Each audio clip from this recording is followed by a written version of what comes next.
Good evening, ladies and gentlemen. Welcome to another edition of Tornado Talk, inside look at Brevard College athletics. We're here most every Monday night at 7 p.m. at Dugan's Pub in Brevard, North Carolina. Come on down here to Dugan's Pub, 29 West French Broad Street in Brevard, and enjoy some Irish-themed food and drink and plenty of sports on the televisions here, and hope you can join us on Monday nights here at Dugan's Pub for Tornado Talk. We've got an exciting show on tap for you tonight. We'll talk to men's basketball head coach Lee Burgess, head men's and women's tennis coach Evan Schreiner, football assistant coach, he's in charge of the quarterbacks. We'll talk to Coach Garrett Kruczek, and director of athletics Myranda Nash will give us some updates from the athletic department as well.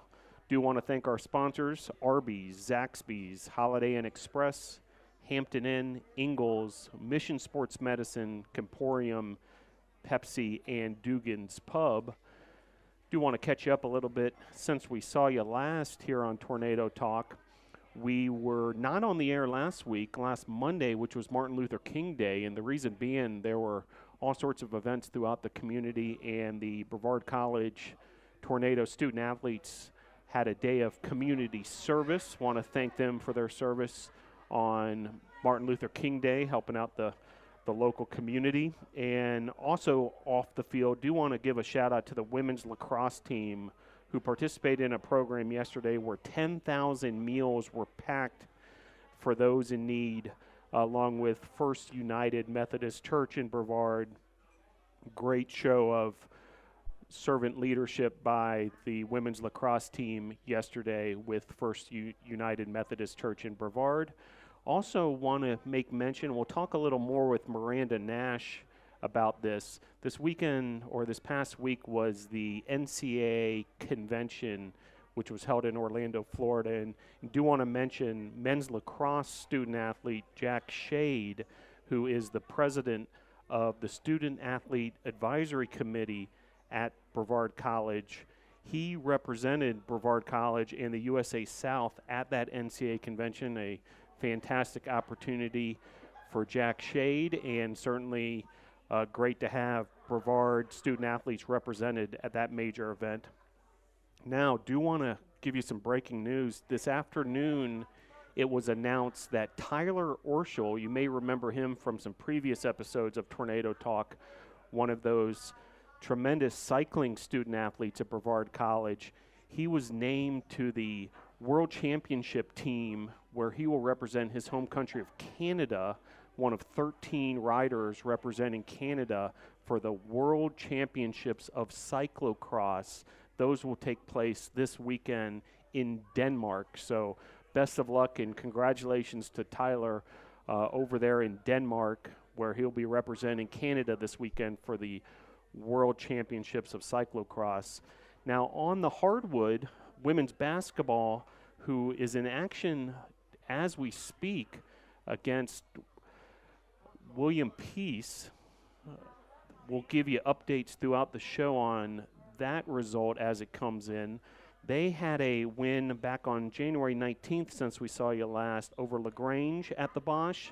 Anna Lee Bollinger with a season-high 26 points. Avery Lockwood with 13 rebounds. A nice 72-51 win over LaGrange. Took a tough loss, 67-61 at Covenant last Wednesday in Lookout Mountain, Georgia. Destiny Williams in that one with a career-high 21 points. And then a win with authority, 73-49 over Agnes Scott at the Bosch this past Saturday.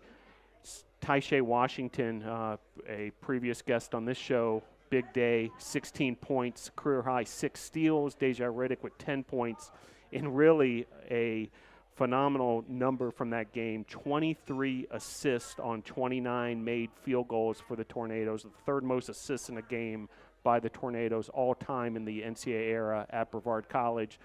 So we'll continue to keep you updated throughout the show. In fact, Brevard College women's basketball has come back after a sluggish start to the first quarter. They now are tied with William Peace 39-39 with 4:42 left in the third quarter. we'll keep you updated throughout the show on that women's basketball result. Coming up, you got a couple opportunities to see the women's basketball team. This Friday at the Bosch, the Tornadoes will take on Huntington at 6 p.m. and then Saturday, a 2 p.m. matinee at the Bosch, women's basketball versus Covenant. So women's basketball at the Bosch Friday and Saturday. Men's basketball, a big overtime win that we'll break down in depth with head coach Lee Burgess in just a matter of moments here, 78-73 over Piedmont. And the Tornadoes then went on the road to play two very tough teams, Covenant and Maryville, a 72-55 loss at Covenant, a 56-46 loss at Maryville.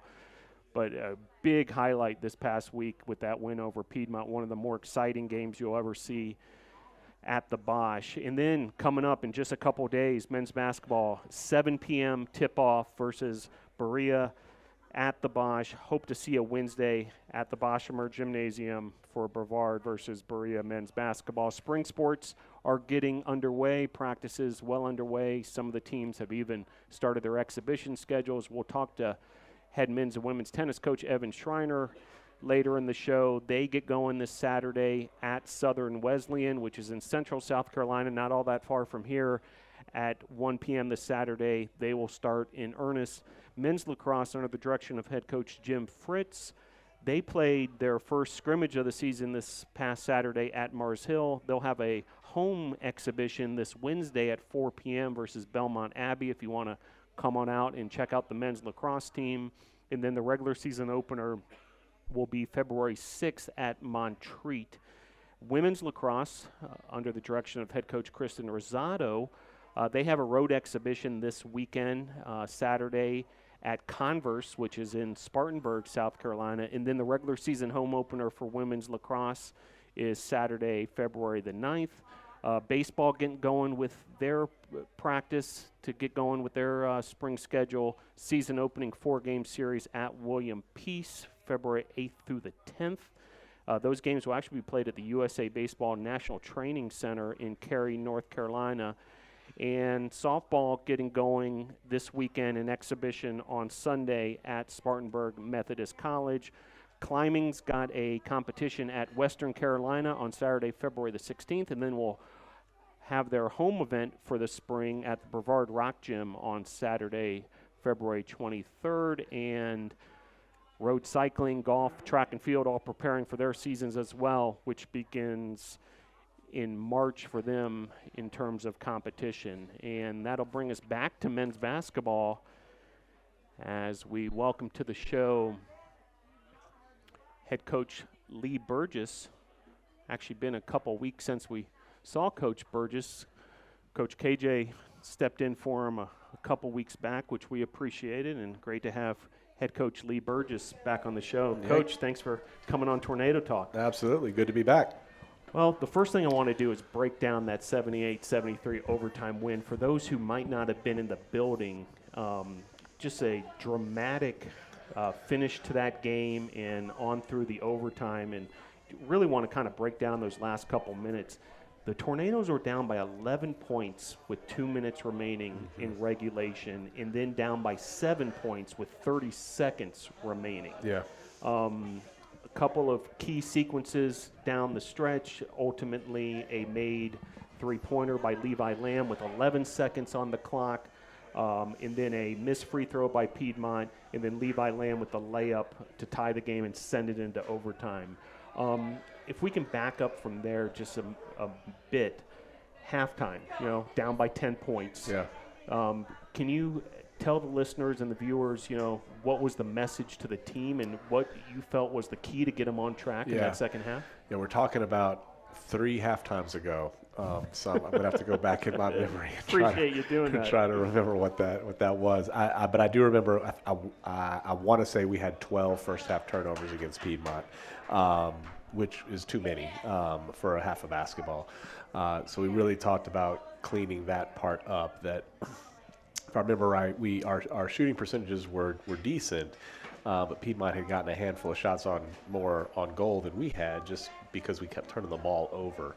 So I think I remember talking about that. We needed to do a few more things differently on Piedmont defensively. But by and large, we needed to take care of the ball better. And I want to say 6 or 7 turnovers in the second half in overtime is what we came away with, I think, in that game. So, we've been in that position before where we've had some leads, some deficits that we had to overcome. And so that was not a position we were not familiar with. We've been able to do that and in a few games win them, in a few games get close and not quite get over the hump. So we've been in that position before. And to our guys' credit, there was not a whole lot of panic on their part. Stuck with it and, definitely able to make some plays there at the end, to get us into overtime and then win the game. I spoke with you after the game and do want to point out there were 5 players who were on the court there for that final couple sequences and then throughout most of overtime. Levi Lamb, who ended up with 24 points, including, the key buckets down the stretch. Let's start with him as far as Levi. Overall, what sort of player is Levi, and also, how big did he come up in that big moment? Yeah, well, I mean, he definitely, you talked about the 3 he made with 11 seconds to go. I mean, it's a 5-point game. We've got the ball and the clock is ticking, 15, 14. I mean, that shot really has to go in, and it did. And then, fortunately we get the miss of a front end of a 1-and-1 I think Damari Hopper came up with the rebound and kind of found Levi on a little bit of a mini break. Levi's able to make the play in the paint to send it to overtime. And, Levi's got that ability to – he's done that before. It's not really the first time we've seen that from Levi. Excuse me. Levi won a game against North Carolina Wesleyan last year with a 3 at the buzzer when we were down 2 when he hit the 3 at the buzzer. I mean, he's made big shots like that before. And Levi is our most versatile player. He can make threes at an efficient rate. He can really get his shot off against anybody because of his length and bounce.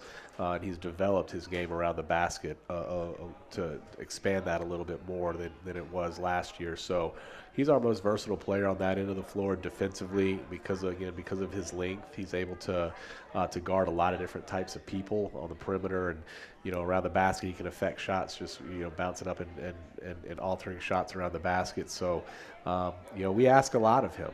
We do. And I was talking to him the other day. I mean, to whom much is given, much is expected, and we give him a lot of rope. We ask him to do a lot, and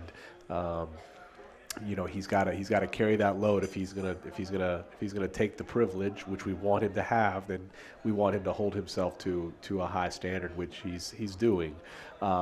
But we do still need to challenge him on that on occasion, just to remind him of that. But he's got a lot on his shoulders, and he's carrying that load well so far. Now we're in the home stretch of the season, and 6 games left, and so he needs to have a strong finish.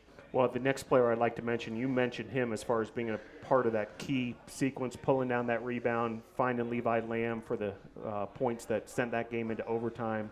Damari Hopper finished with 11.6 rebounds and seemed to do a lot of the little things right down the stretch there. Yeah, that's how Hop can contribute. I mean, he, last year Hop came on really and was really like a third scorer for us last year. We made perimeter shots at a high rate, and this year he has upped his scoring a little bit compared to where it was all of last year, if you take last year in total. But the main place he can show up is in a lot of intangible things. I think Hop is one of our best on-ball defenders. He has the ability to move his feet, keep guys in front. He's tough. And when he's locked in and engaged, people have a hard time getting shots over him. Even if they're trying to kind of pull up and shoot some twos, then he'll bounce up there and contest those as well. And so I think he's our best on-ball defender. He's a guy that can dive on the floor for loose balls, and offensively he's worked on his shooting a lot. That is not something that comes just naturally to him. He's worked on it a lot and has shot the ball reasonably well.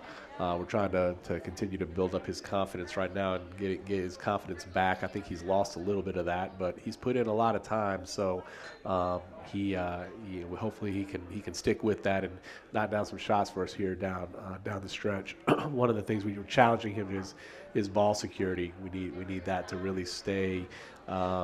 He needs to be solid with the ball. That's something he knows and he has struggled with, and but he's paying attention to. So if we can get some ball security out of him and knock down a few shots, he brings so many intangible things to the table that statistical things are really bonuses for us with him. And if you can combine statistical things with what he does intangibly, then that's a really, really good player for us. Now, you mentioned knocking down shots. Now, the next player who was also on the court for that final sequence, Cannon Lamb, this past Saturday evening at Maryville, career-high 19 points, 4 for 4 from beyond the arc. In that win over Piedmont, he had 13 points, also got it done on the boards, 5 rebounds. Tell the listeners even more about Cannon. Yeah, Cannon is a guy, he's a tough matchup for people. Usually Cannon is playing the 5 for us. And most of the time, that's a little bit undersized compared to who we're going against. But Cannon has a sneaky ability around the basket to get some shots off, and kind of, I think, surprises some people from time to time with his size that he does. He is so efficient with his back to the basket. So you combine that with then the ability to step out and, like you said, 4 for 4 against Maryville from the arc. I don't know what his percentage is from the arc, but I want to say it's high 30s, low 40s, which is pretty good for a team's 5-man to be shooting from the arc. And so I think he's a tough matchup for people because you got to pay attention to him around the basket, which means you probably got to put one of your best post defender on him. He's probably our best back to the basket guy. So I think you got to put your best back to the best post defender on him. Generally, those guys are not your best perimeter defenders as well. Generally speaking, some teams have guys that are really, really good at both, and that's why they're really, really good players. But Cannon's ability to score the ball a couple different ways makes it a tough matchup for other people. So. I think Cannon is really confident in his shooting right now. We need that to continue down the stretch because he's always going to be confident around the basket. I think Cannon feels like if he gets the ball in a good spot around the basket, he's going to be able to get to a good move and have some success down there.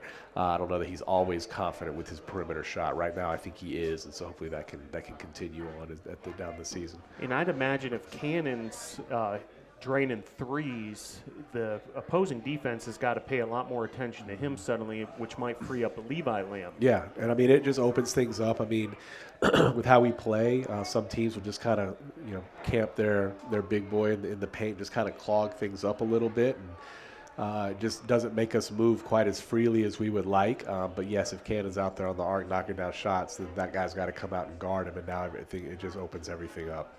Makes sense. Now, Noah Lee is the next player also on the court down the stretch there versus Piedmont in that win. We haven't talked about Noah a lot during the show this year. Tell folks about Noah. So he's a freshman and has shown some just flashes of really, really great play. There have been some games that come to mind. I think it was Bob Jones maybe at our place. He had a great game and really helped us win that game, and then had a very good game against Piedmont as well. I think he had double figures scoring in that game against Piedmont as well. Yeah, so 13 points. 13 points. So he has had a season that a lot of freshmen will go through, just kind of the roller coaster of the season, and it's a little more intense than high school.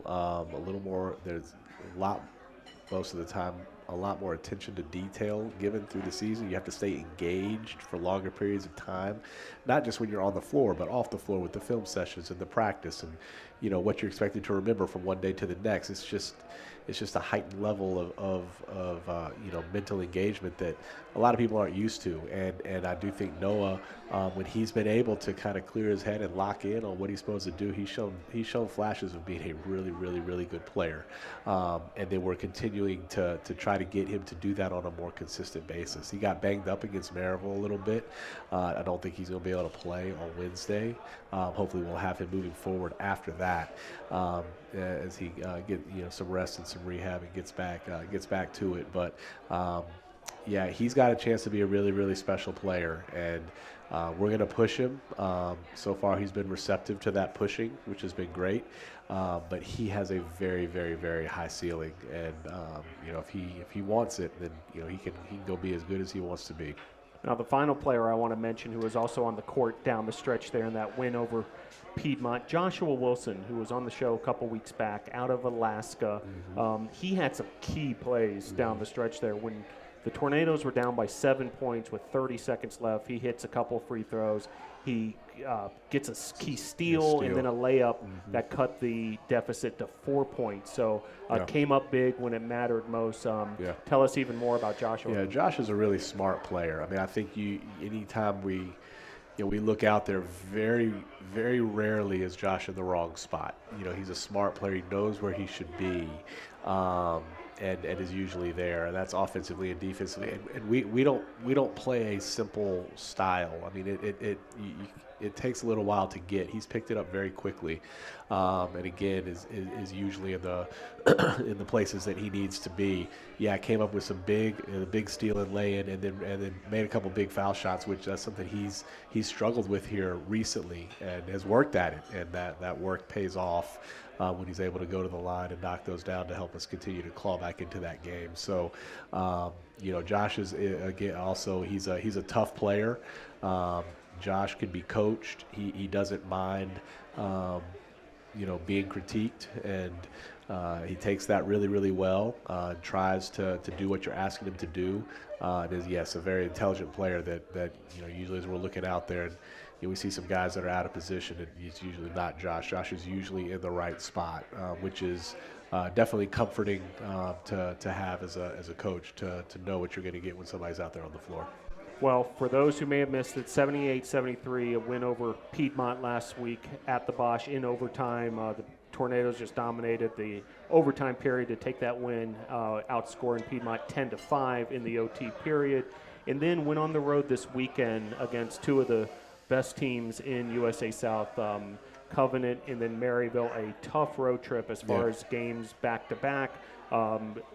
Unfortunately, the Tornadoes came up on the wrong side of those finals, but Covenant improves to 11-0 in the USA South. They lead the West Division. Maryville's the defending USA South tournament champs. Two very good squads the Tornadoes went up against.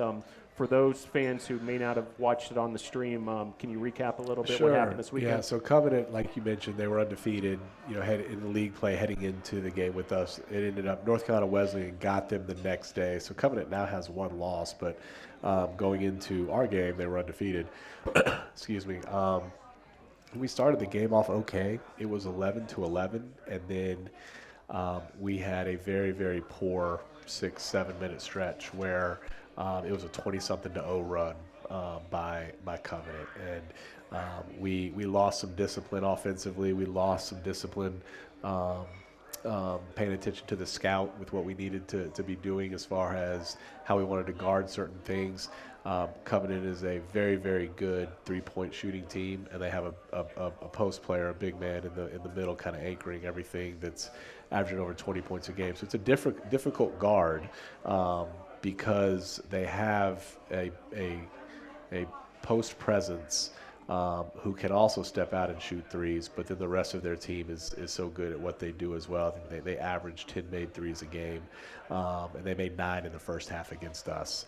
And some of that is Covenant, that they're just good at what they do, and some of it was us. I mean, we like I said, we lost some discipline with how we wanted to guard certain actions when we were experiencing so much frustration offensively for us that, in my opinion, it allowed us to, or it caused us to kind of collapse mentally on staying locked down on how we wanted to guard certain things, and Covenant made us pay. And so, we had a significant halftime deficit, Clawed back in it. I don't know how close we got in the second half. I don't think we got into single digits, but I think we were down 22 at the half, and I want to say we got it down to 11 or 12 in the second half, but I couldn't really get any closer than that. So, when you go on the road to play an undefeated team in league play, you really can't afford to have a couple minutes of play where you're not your sharpest. And unfortunately, we had 6 or 7 where they were in a row where we were not doing what we needed to do, and we just couldn't quite claw out of that hole that we were in. So we had to turn the page quickly to go to Maryville, and like you mentioned, the defending USA South champions, really, really good team, a really, really good program, and you walk in there and all the banners are hanging, and all the conference championships and NCAA tournaments, and it's a veteran group that we went to go play, and they start 3 or 4 seniors who've all been through the wars. They've been through it. They know what they need to do, and I thought we battled. I thought we competed. Maryville can be a difficult team to guard, and I thought our defense was pretty good. Their numbers from a percentage standpoint were where we thought they needed to be to give us a chance to win. We held them in the mid-50s, I believe. 54-44, does that sound right? The final, or 56-46. 56-46. So held them in the mid-50s. That's pretty good. Now, that being said, it came down to a few plays. We gave up. So we're down 10 at the half or 8 at the half, and I know we gave up a 3 on a guy who we said no threes to, or we weren't able to get a hand up and contest, and I know we gave up 2 threes in transition. And you look at that, and that's just 3 plays out of 30, in a half of basketball, but they all matter. And they made us pay for those 3, and they knocked down 3, and there's the gap right there. Daggers. Right, and so if we play those 3 better, do they make threes on the possessions anyway? Don't know. Maybe they do. Maybe they don't. But you can kind of look at that and say, we didn't do what we needed to do those 3 possessions, and they knocked down threes on all 3, and that's why we have the deficit we do. And then in the second half, again, we stayed competing. We stayed with it, and basically played them even, in the second half. Yeah, it's not a thing where I feel like there's a huge amount of separation, but we have not been able to do it consistently over the 40, and when you're playing good teams on the road, then they'll make you pay, and that's what we experienced this weekend, was good teams when we weren't our sharpest. We didn't get any breaks from them. They made us pay, and that's what cost us games. Well, a chance to get right back in the win column this Wednesday in the friendly confines of the Bosch. That's a 7 p.m. tip, by the way, for fans. That's right. Against Berea. Coach, what can folks expect on Wednesday? Berea's got, some players that from a statistical standpoint are really, really playing at a high level. I mean, Terrell Carter, I think I saw today was the player of the week in the league for last week. I think he averaged a double-double with points and assists. He's a really good player. He's going to have the ball in his hands a lot. He's averaging about 20 points a game. Can score in a lot of different ways. So he's a really, really good player and a really tough cover. Then they have a freshman big, Doty, who has also put up some really, really good numbers. And he's got legitimate size. He's good around the basket. He can step away and make a 3. So they're a team that they have a lot of very skilled players that we're going to have to pay attention to the scout, how we want to guard certain guys, and lock in on that. And I think if we can do that and know who we're responsible for and what their strengths are and stay engaged on that for 40 minutes, so we can have some success defending them. But if we go flying at guys who are good off the bounce, and now here they come, into the paint, now we're in scramble mode, and then they've got guys that can make us pay. Offensively for us at their place, we could not throw the ball in the ocean up there when we played them earlier. So we've been looking at film and how we need to attack them differently and better, and trying to give our guys a little bit of confidence to knock down some shots. But again, just like you heard me say with the first half of Piedmont, ball security is something that's going to be crucial. Berea is not a team that comes out and just presses you and locks you into your 94 feet and tries to turn you over. We've played teams like that, and sometimes when you play teams like that, you're not going to have a game where you don't have any turnovers. You're probably going to turn the ball over some. Berea is not really that kind of team. So to give them free possessions and take away scoring opportunities from us is that's really shooting ourselves in the foot. So we need to take care of the ball. And do that a little bit better than we did at their place and what we've done a little, recently. Make sure we know who we're responsible for on the defensive end, and I think we can have some success if we do that. We had a good film session today. We had a good practice today. Our guys were certainly present and energized and locked in on what they needed to do. I felt like we'll have another day tomorrow and keep prepping for the game. Well, sounds great, Coach. We look forward to seeing you on Wednesday at the Bosch. By the way, women's basketball 53-46 now. Brevard on with top. A 7-point lead against William Peace in Raleigh. That last update with 6:30 left to play in the fourth quarter. Good deal. So good deal there. Coach, thanks for coming on Tornado Talk. We'll see you Wednesday night at the Bosch. Great. Sounds good. Thanks Phil. Coach.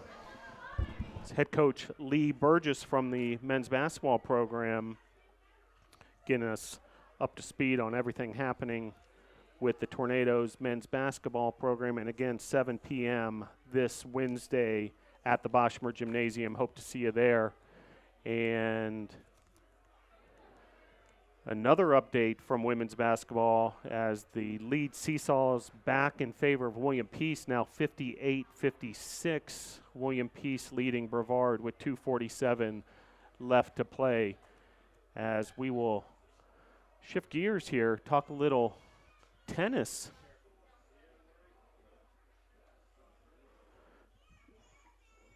Great to have with us head men's and women's tennis coach Evan Schreiner. Coach, thanks for joining Tornado Talk. Thanks for having me. Yeah, great to have you, Coach. Well, this Saturday, February 2nd, season opener for the Tornadoes for the spring schedule. I know you all play some matches during the fall, but it really gets going in earnest in the spring. That season opener at Southern Wesleyan at 1 p.m. in Central South Carolina. By the way, that's only about 50 miles away from here in Brevard. So, folks, if you want to make the trip down just outside of Clemson and check out some tennis this Saturday, 1 o'clock against Southern Wesleyan. Big picture, tell us about your team this year, both on the men's and women's side. Yeah, we're looking forward to it. I mean, we started practice last week, so we'll have 2 full weeks of practice going into our first match, and we're looking forward to it. Our guys, we've got some of our top players that are coming back for their senior year with Tom Mittring and Tim Hanks, so it's good to have them and have that stability at the top line. And then on our women's side, we've gotten 3 new pit players, whether through transfers or just coming on the team as a freshman. So that's going to add some depth to our team from last year. And we had some close matches on the men's and women's sides against SWU, and so we're looking to really, hopefully, avenge those tough losses and maybe surprise some people.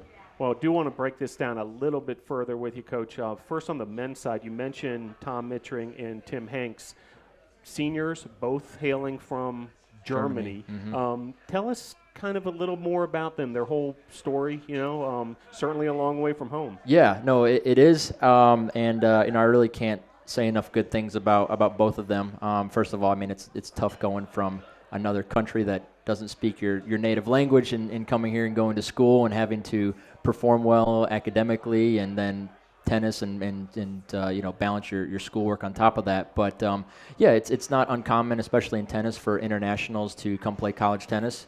You get in touch with coaches or players from these recruiting companies, and they get you in touch with people based on the type of school that they are looking for, the type of education they're wanting, and all that. And then long story short, you Skype with them and you try to paint the Brevard and the Brevard tennis program in as best a picture as you can. And just like recruiting, kids in state. It's you try to put your best foot forward, and we're very fortunate that Tom and Tim both chose to come here. I know they're definitely really good friends. They're always playing tennis with each other, and I can't say enough about their work ethic and what they've brought to the tennis program in their 4 years here. They've both been ITA Scholar athletes every year, which means they've had a 3.5 GPA or higher each year.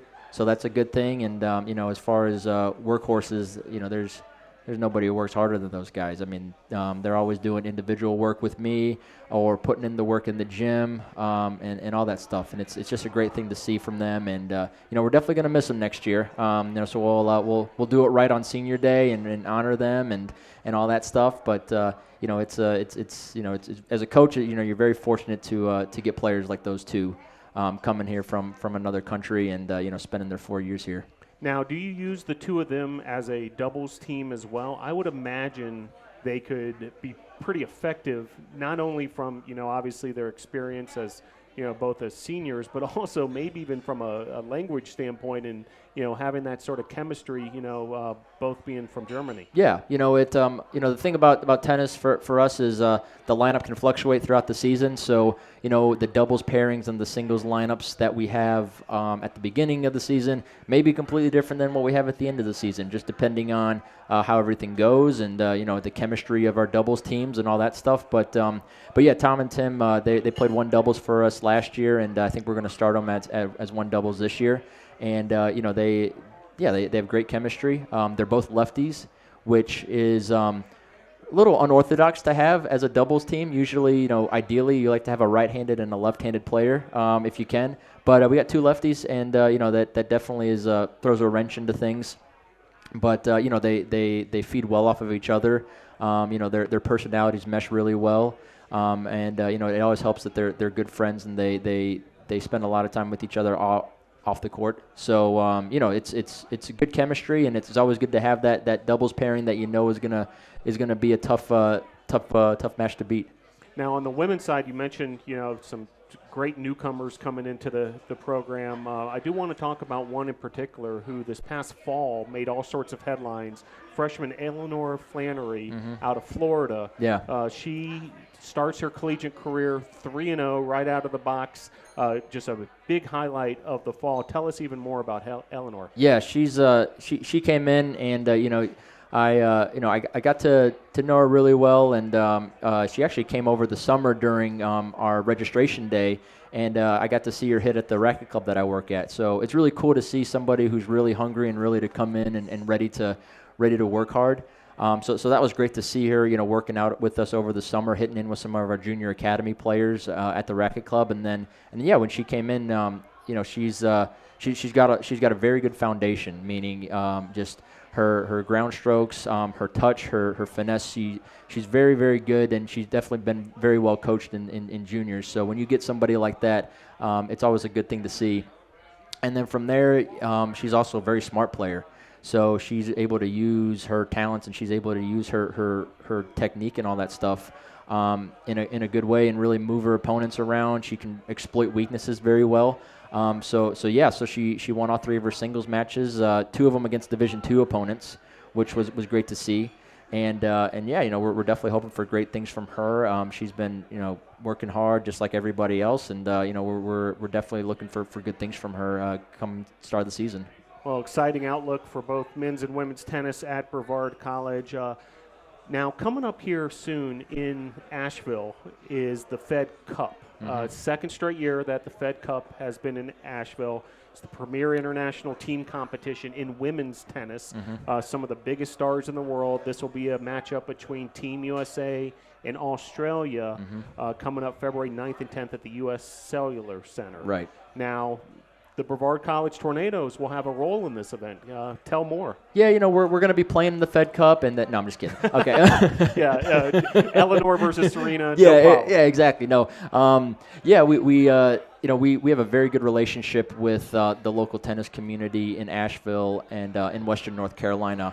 So that's one thing that I do outside of college tennis is we really try to help promote tennis as much as possible and give tennis an opportunity for a lot of people, and so we work with a lot of people, especially in Asheville, with that. And when the Fed Cup was announced last year, when we played the Netherlands at the same time last February, I just got in touch with some of the coaches and some of the people I knew and said, hey, if you're looking for volunteer opportunities, we'd love to help out. And they said, yes, let's whatever you can do. So I then, luckily for us, we didn't have a match that weekend. So I just sent an email to our players and said, hey, I know this is our off weekend, but if you want to go and volunteer, work a free tennis clinic for kids, and then get free tickets to the Fed Cup, let me know. And I had a couple of our players, I had 4 of my players jump on the bandwagon for that. And yeah, so it was an awesome opportunity. There were 5 clinics that went on during that weekend for kids, and they're all free clinics for junior players, 10 and under players, kids that may not have been exposed to tennis in the past. So it was great, and I think we had about 500 kids overall for that weekend. And this year they're actually doubling the amount of clinics that they're doing. So we're hoping for double that amount of participation. But yeah, it was great. We got free tickets. They're up in the nosebleeds, but we slowly worked our way down to the to courtside almost. And one of our players actually sat next to Serena Williams' mom for a changeover until they kicked us out. But it was still fun to see all the get a good see some good matches. We won't figure out who the lineups are going to be for next I think they have 10 days. That's right. Prior to the tournament. Yeah, so February 1st. Yeah, sometime around there. So Venus and Serena both played in it last year, which was awesome to see. So it's kind of wondering if we're going to see them again. But then, there's Madison Keys, Sloane Stephens, Coco Vandeweghe, Danielle Collins, who just made a splash at the Australian Open. So there's a lot of just great great U.S. players that are young that are looking to hopefully make an impact with this. And then Australia, they have Sam Stozer, which is a player. I'm not sure how well she's doing now, but I know she was definitely an impact player a couple years ago. And so it'll be a good match, I think. Hopefully we'll pull the win and get the win, but you can never tell with those international matches. Yeah, kind of an interesting matchup when you think about it, because the U.S. players just traveled all the way to Australia to play the Australian Opens. Now the Australian players need to head on over here to the United States. And for the Brevard College student athletes, what an opportunity. You guys did it last year, but again this year, one, to give back to the community as far as helping out, those kids and teaching them, something about the game of tennis. Right. 2, to get to see some of the world's best players in person, in action. And 3, for any student who might be interested in a career in the tennis business, getting to see a world-class event run kind of behind the scenes at a place like the U.S. Cellular Center. Yeah. Just a great opportunity for the Tornadoes. It is, and it's such an electric atmosphere. I think a lot of people think of tennis as, you can clap in between the points, and you can't really say too much and all that, and it's there's still some decorum. You can't talk during the points, but man, when the point is done, you've got like big horns going off. You got people bringing cowbells. You've got noisemakers all over the place. So it's a really cool atmosphere, and Nashville really wants that atmosphere to be heard all over the place. So it's definitely a really cool thing, and it's just a great opportunity overall, especially for our players to network and meet new people, and who knows, maybe meet some of the players. You never know. Yeah. Well, congratulations to the Asheville tennis community and the Asheville, sports commission and so forth as far as securing that event for a second straight year. Just fantastic. Now, Coach, there's also the Transylvania County Community Tennis Association, which I know you're heavily involved with, sort of your baby around town here in the Brevard area. Tell us even more about that. Yeah, it's something that was started maybe about 10 years ago, and with a group of really passionate volunteers, and it kind of just, I don't want to say fizzled out, but it definitely got dormant for a little bit. But now it's we're bringing it back, and I had some people get in touch with me about, hey, how would you like to be involved with this as much as possible? I said, let's do it, and so I took the role as the president, and so basically what we're doing is just providing as many tennis opportunities for kids in the area as much as possible, both kids and adults. So going forward, we've got a string of entry-level tournaments for a lot of junior players looking to test the waters in competition. It's very, very low pressure, very entry-level, type players and levels. But that's one thing that we're going to be starting here in the next couple months. And us, Hendersonville, and Asheville are running a kind of a circuit from March until November, where we're each hosting a tournament a month. Then we got a couple other junior tournaments that are a little bit more advanced than that. And then we've also got Tri-Tennis, which is a program that's North Carolina Tennis runs. And we're going to be doing that at the Brevard Health and Racket Club, and that's just $40 for anybody who wants to try tennis for the first time. They get a T-shirt, a racket, and they get 6 one-hour lessons, 1-hour clinics with a certified pro and a bunch of other people. So it's a good opportunity. We ran it a few years ago with some good success, so we're looking to do it again. But yeah, no, we'd have a good relationship with the Parks and Rec department.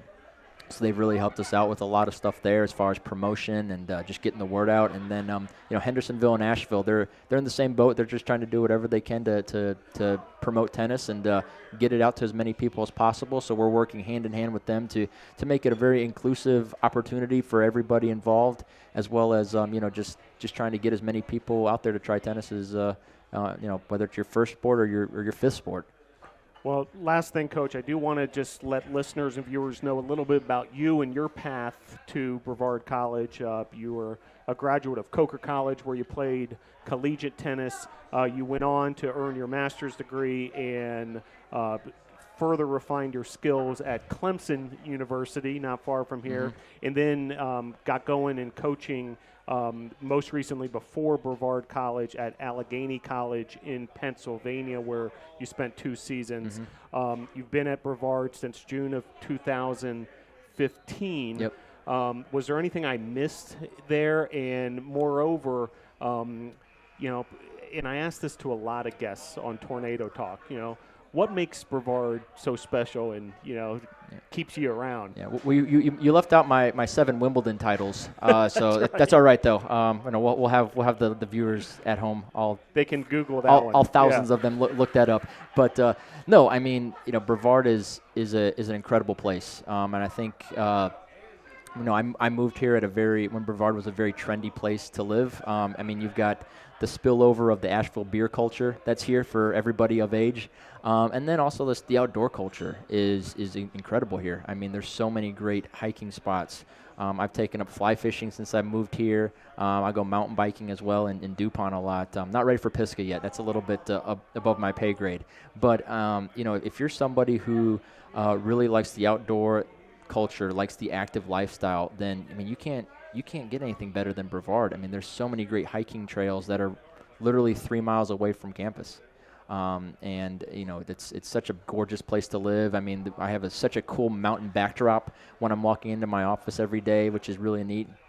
And then, for the students, it's just such a great opportunity to get a lot of one-on-one learning experience with professors, that have a really open-door policy, very small class sizes. A lot of them accentuate learning outside of the classroom. So you're doing stuff on Kings Creek, looking at organisms, or maybe you're checking out decomposed bodies or something in criminology classes, not real bodies, but glad you animals made sure or something. To let folks know that's in the criminal justice. Exactly. Program. So it's really cool to see all these neat things that are going on for a school that's has a small enrollment size, but at the same time able to give people the opportunity to explore whatever it is that they're wanting to do. And I tell kids when they come here, tennis is an important part of your career here. It's part of your identity as a student athlete.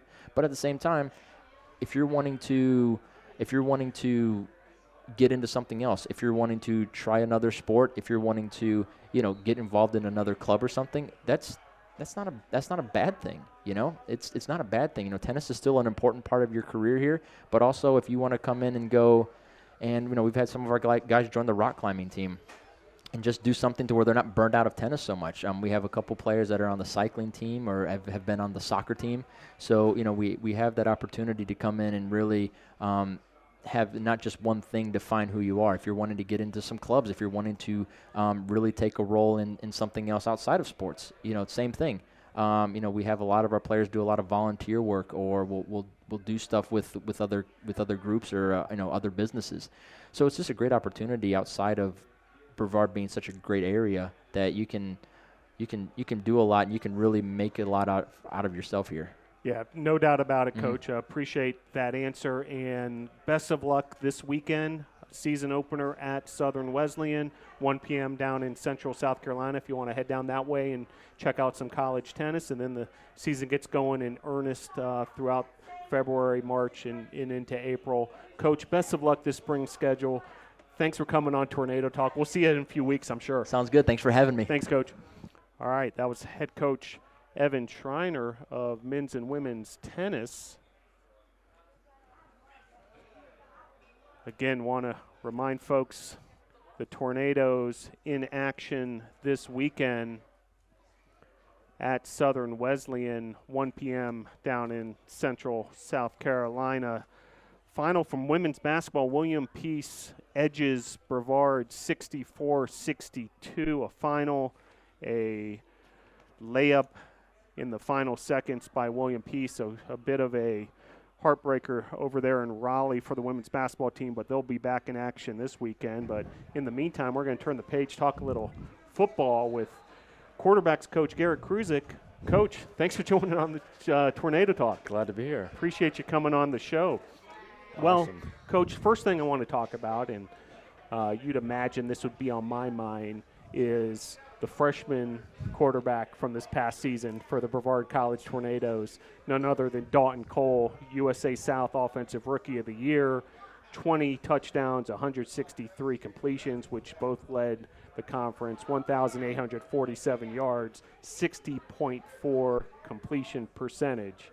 I can talk the stats all day. Right. We want to hear from you, Coach, just exactly what Dalton Cole is all about. Well, Dalton's a very smart kid. You get a kid that, has a 28 ACT coming out of high school just down the road. So he's a very hard worker. He's a quick learner. He's coachable, and I think that's why he was as successful as he was because during the transition from high school to college, that is a big step, especially in the game of football. You have different talent. You're playing against guys that are 22 years old. So with that being said, I think the maturity process is you have to mature very quickly, and for him to learn the game as fast as he did, because there's a lot more than just going out there and letting your athletic ability prove itself like in high school. In college, you're going to have to read defenses. You're going to have to study more. Preparation is ultimately the key, because you're not always going to get away with just having pure talent. You have to actually understand the game, and he did a great job of learning the game this year. Now, Coach, in specific, what were some of the things that you saw improvement with, from, camp throughout the season and, through the conclusion of the year? Right. Well, so I got Dalton 2 weeks before fall camp started, so, it was a rush to get him in and learn the playbook quickly. I didn't know that he would be thrust into the position as fast as he did, but, we're going to put the guys on the field that give us the best chance to win. And he had a big learning curve being that he was a freshman, but I think what he improved the most on is just understanding coverages, defenses, what to expect going into each week. And he can actually spit the game out and talk to me about different coverages and what certain routes do to why they're doing that. And he's really improved with his football knowledge, his football 101, and that's ultimately why he was so successful this year. I mean, he had the talent. We had to tweak some mechanical issues that he had because he was never really taught. He wasn't really a pro-style quarterback in high school. He was more of an option, pitch the ball and then go block. I saw a clip of him blocking in high school. Wow. So that's, we had to do a little bit of maintenance on him, but, the talent is there, and he's got an extremely upside to him. Now, one thing I noticed throughout the year, Coach, and part of this is the product of, the offense the Tornadoes run, but, a lot of different receivers, a lot of distribution of the ball. It's not like, you just had one target or one or two targets throughout Sure. the year. Is that something that a quarterback, is that a skill? Is that a part of a quarterback's game, or is that just a reflection of the offense that a team runs? Well, Coach Kaya does a great job in creating mismatches, and that's why we do what we do, and that's why we're very good at it. It is a part of, Dalton's ability to get the ball in certain places, and that's when it comes down to understanding the game, where we want to go on these certain concepts and what can expose the defense to the best of our ability. And, doing what we do with our offense, that's what creates those kind of opportunities. So I think with Dalton's skill and his understanding of the game, along with our scheme, I think that is why he was so successful this year in understanding our offense, one, and then two, understanding the game itself. Now, Coach, I do want to let listeners and viewers get to know you a little better. And, one of the cool things about the Tornadoes coaching staff is the amount of experience and, the backgrounds that they come from.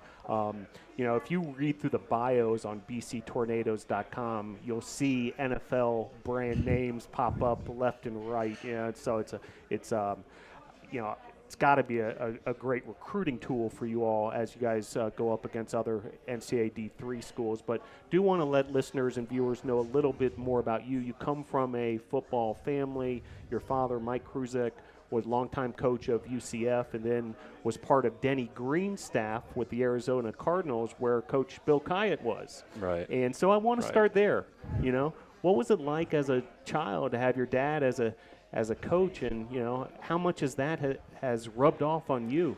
Yeah, I think ever since I was little, I wanted to become a coach. I wanted to follow in his footsteps.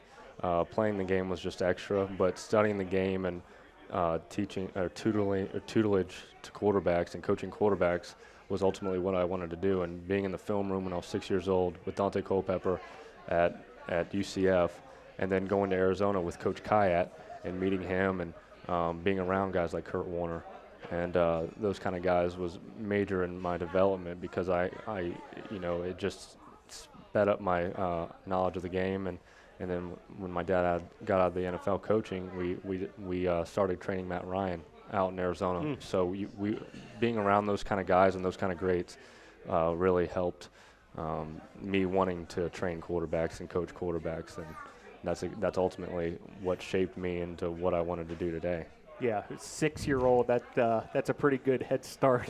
You're right. No doubt about it. Now, when I was talking to Coach Kyatt, and he told me a anecdote about from back in those Cardinals days, and this leads to your playing ability. And he recalls a time where somebody on the coaching staff, it might have been Coach Kyatt, was tossing a baseball back and forth with you, and you had to be, no more than 7, 8, 9 years old, and he describes it as you had an absolute gun, a rope on this baseball, from the equivalent of 400 feet in center field down to home plate of thing, and just talked on and on about that story. But, when did you really get into competitive football as a quarterback yourself? Starting out in Pee Wee when I was 7, when my dad was still at UCF, I was actually the backup quarterback on a very subpar team. I actually played receiver, so my first touchdown was as a receiver. So really, I didn't start playing quarterback till I was about 10 or 11 when I moved to Arizona, and that's when I figured, this is something that I think I could do for a little while. And football was not always front end to me. It was baseball. Like you said, me and Coach Kyatt go way back. We were throwing the baseball. He was a great baseball player in Pennsylvania. He was a catcher.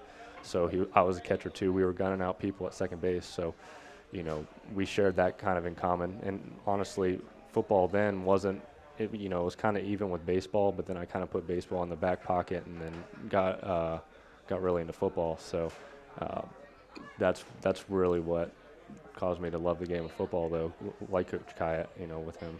Now, you evolved into a very prolific high school quarterback and eventually ended up at Colin Junior College. Now, Colin was ranked number 1 in the JUCO polls.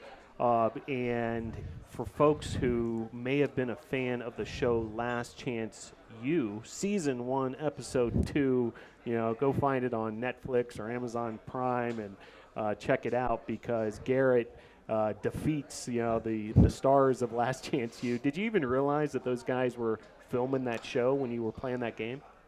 Coach Glenn Davis, one of the guys I look up to as a coach, he had said something about, there'd be cameras out there and we'd be we'd be on the spotlight, but I didn't know that they were filming a documentary for Netflix by any means. But, when we got to the game, when the buses pulled up, when the TV stations started coming, that's when I knew that this is a little bigger than I thought. And, I guess it was 2016 when the first season aired, and people were like, you're on Netflix. And I'm like, okay, let me see. So I guess, I remember it brought back a lot of memories when I was in my prime, I guess you'd call it. Yeah, well, it turned into a hit TV show, very popular program, Last Chance U. And then you transfer to Central Florida, where you've got roots, from your days in Winter Park and, Sure. with your father as a longtime coach there. And then Eastern Kentucky. And then eventually here at Brevard College, where you segue from your playing career to the coaching Sure. career.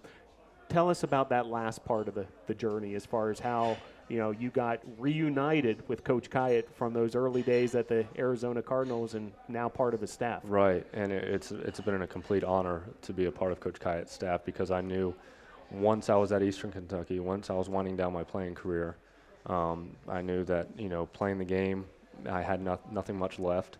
I didn't feel like trying to exhaust any more options to go out and play, but getting to be with Coach Kyatt and this wonderful staff, that made the transition from player to coach that much easier, because they were very accepting.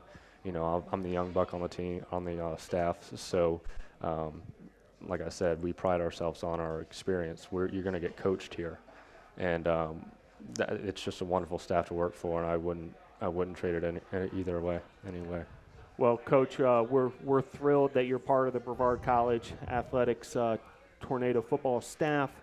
Last thing, busy time of year, Sure. with the recruiting and forming the roster for next year's squad. Let folks a little bit know where you guys are at with that process and what's going on perhaps behind the scenes. Right, we're out on the road recruiting right now. We're bringing in the best kids that are going to give us a chance to win, ultimately, and good character kids. I want to be able to go into a home and ask the parents and ask the coaches who I am recruiting their kids. I want to ask them, would I be able to trust them alone in my house? Those are the kinds of kids I want, first and foremost. Second off, I want them to be ball players. That's ultimately the reason I'm there. But we're loading up in every position we need. We're adding depth to every position. For my position group, I talked to Dalton and I said, you had a good last half of the year. You really did. Kudos. But this is a new year. There's time there's time for growth, and that time is now. So I'm going to go out and recruit. I'm going to go get guys that can push you to be the starter. Yeah, you're the starter now, but that doesn't mean you're going to be the starter come game one. You have to do everything right, and that means sitting in the front row of every class, doing what's right, and being the golden standard in society and in public right now. So, like I said, I think that's the mindset for everybody. We're trying to get ball players, and that's ultimately what we're trying to do. Well, Coach, continued best of luck throughout this recruiting season. I know spring football practice will be here before we know it. And congrats again for that amazing season with freshman Dalton Cole, USA South Offensive Rookie of the Year, well-deserved. And you were certainly a big part of that, working directly with quarterback Dalton Cole. Coach, thanks for coming on Tornado Talk. We'll see you down the road. Thank you, Coach. All right. That's quarterbacks coach Garrett Kruczek talking a little football here on Tornado Talk. And great to even get a Netflix and Amazon Prime recommendation for folks to dig up the archives if you want to catch up with Coach Kruczek from his playing days. And now, first time we've seen this guest since episode 1 of 2018-19 Tornado Talk. Director of Athletics, Myranda Nash. Thanks for coming back on the show. Yeah, thanks for having me. Well, Myranda, you and a couple of our staff members, Angie Hughes and Molly Penland, are back in town into Brevard after a hard-working few days at the NCAA convention in Orlando. For folks who might not know the scope of the NCAA convention that you all just attended. Tell them a little bit more about the convention and also, what as representatives of Brevard College you were trying to accomplish. Yeah. We took a crew with us.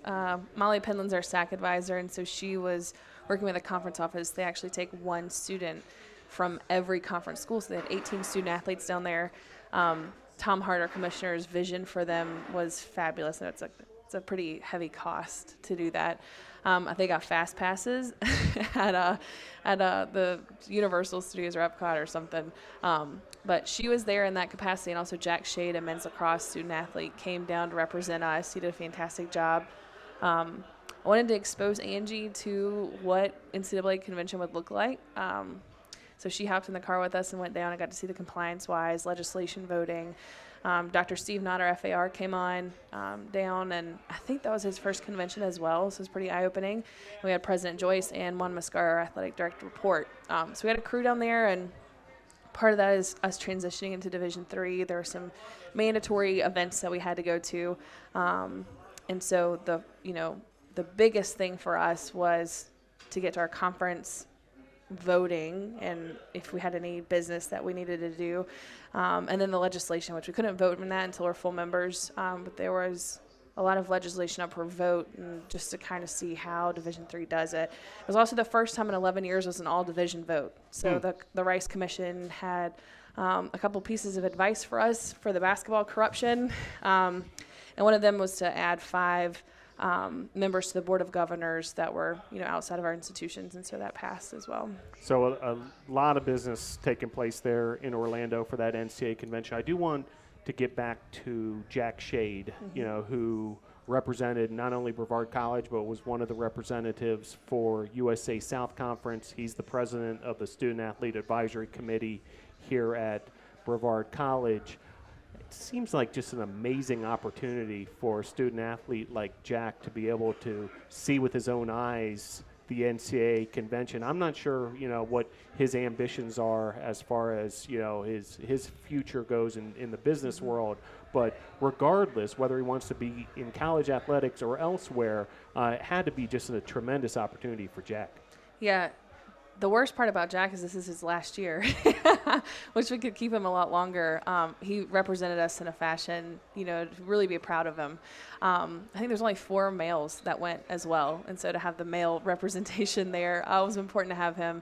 But, I checked in with him every once in a while. They were pretty busy. And every time I saw him, like, how's it going? How are things going? He's just like, there's a lot more here than I thought, and people kind of look at the NCAA as this like Wizard of Oz guy sitting in a green castle, and it's us. The NCAA is us. We make all the decisions. We vote on it, and so we're the body. We're the ones that make all the rules. So. Now, Myranda, I do want to let folks know about some new coaches who are coming on campus. Would like to start with our new head men's soccer coach, Bradley Morrison, who was once here at Brevard, most recently at Gardner-Webb University.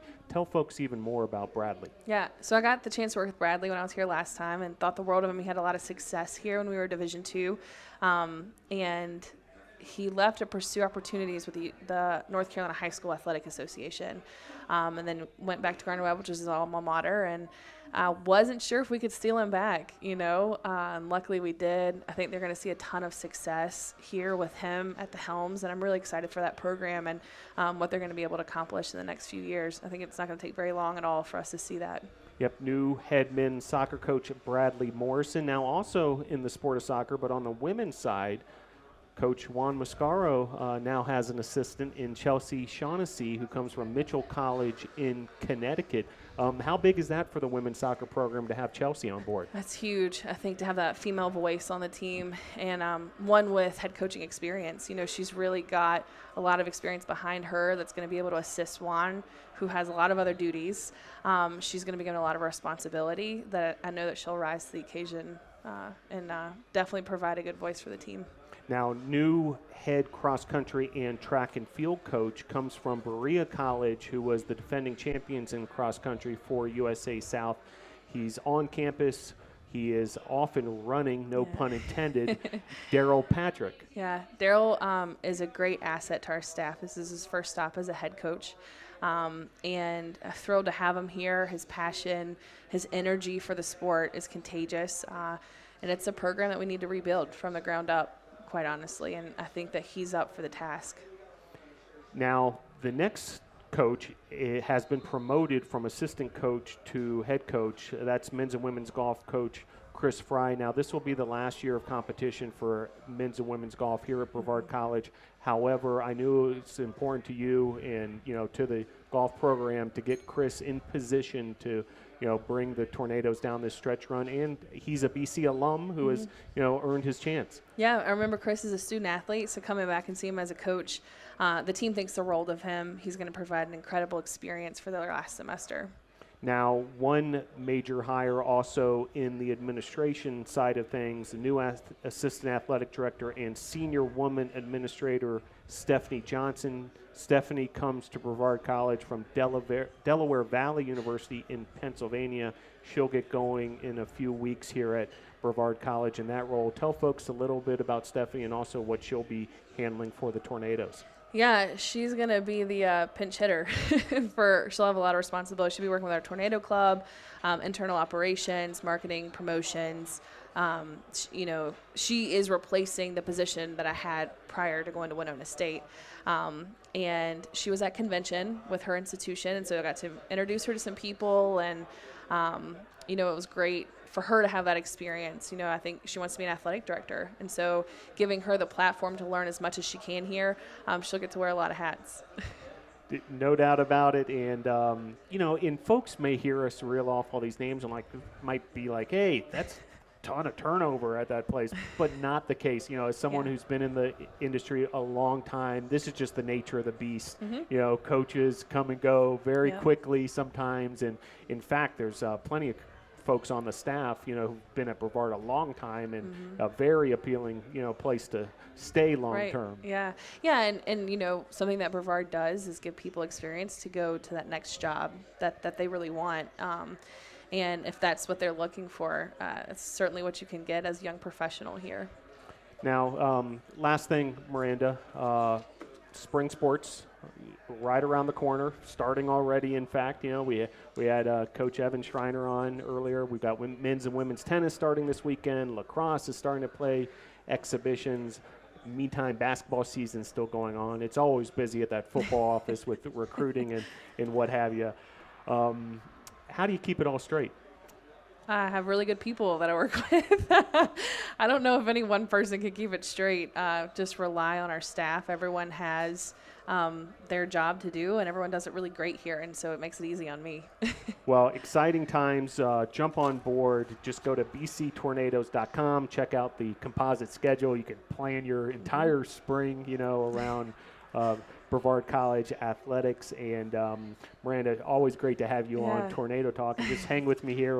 We'll wrap up tonight's edition. Want to thank our sponsors, Arby's, Zaxby's, Holiday Inn Express, Hampton Inn, Ingles, Mission Sports Medicine, Comporium, Pepsi, and, of course, our home of Tornado Talk, Dugan's Pub. Head on down here to Dugan's Pub if you want to check out some, let's see what they got on tonight, college basketball, even some NHL hockey. Enjoy some Irish food and drink. And come on down here to Dugan's Pub on Monday nights, 7 p.m., and join us for Tornado Talk. Want to thank our guests, head men's basketball coach Lee Burgess, head men's and women's tennis coach Evan Schreiner, football assistant coach, he's in charge of quarterbacks, Garrett, Kruczek, and to my left, director of athletics, Myranda Nash. Some events this week. Wednesday, come on out to Brevard College. First look at the men's lacrosse team at home in a scrimmage against Belmont Abbey. That's at 4 p.m. Wednesday. Then Wednesday night at the Bosch, Tornadoes will host Berea at 7 p.m. Hope to see you there. And then 2 women's basketball games this weekend, Friday at 6 p.m. versus Huntington, and then Saturday versus Covenant at 2 p.m. at the Bosch. We mentioned men's and women's tennis. They are heading to Central South Carolina, just 50 miles south of us to take on Southern Wesleyan at 1 p.m. on Saturday. And then women's lacrosse has a road exhibition on Saturday versus Converse. That's in Spartanburg, in case you're down that way. And then Sunday softball has an exhibition also in Spartanburg against Spartanburg Methodist College. So plenty on the agenda this week for Brevard College athletics. Check out all the action at bctornadoes.com. Be sure to follow us on Instagram and Twitter at bctornadoes, and like us on Facebook, Brevard College Tornadoes Athletics. That's it for another edition of Tornado Talk. Thanks for joining the show. Go Tornadoes.